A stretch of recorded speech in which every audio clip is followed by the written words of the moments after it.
تخيل معايا عالم مليان تنانين مرعبة، كل واحد فيهم ليه قوة خاصة.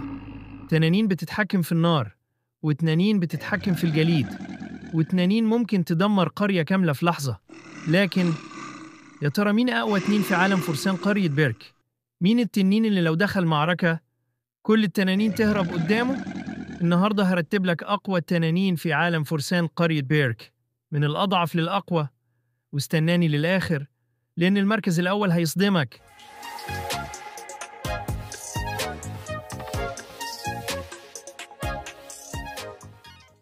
المركز العاشر، تنين نايت مير.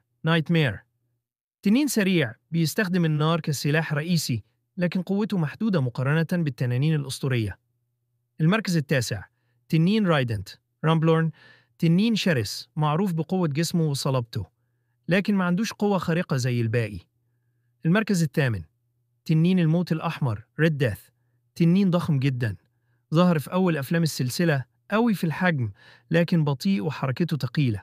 المركز السابع، تنين العاصفة ثاندر ديرم. تنين بيطلع موجات صوتية مدمرة، يقدر يسقط سفن كاملة بصوت واحد بس. المركز السادس، تنين العاصفة الليلية ستورم كاتر. تنين ذكي جدا، عنده 4 أجنحة، سرعة طيران خرافية، ومهارات قتال عالية. المركز الخامس، تنين الموت الأخضر جرين ديث. شبيه بالموت الأحمر، لكنه أكبر حجماً وأقوى تأثيراً. المركز الرابع، تنين الموت الزاحف سكريمينج ديث. تنين مخيف لدرجة إن اسمه لوحده يرعب أي تنين تاني، بيحفر تحت الأرض ويهاجم فجأة.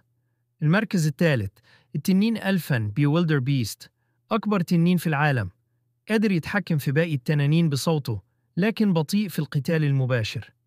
المركز الثاني، تنين الغضب الليلي لايت فيوري. سريع جدا، بيختفي وسط المعارك، عنده قدرة الهجوم والتخفي في نفس الوقت.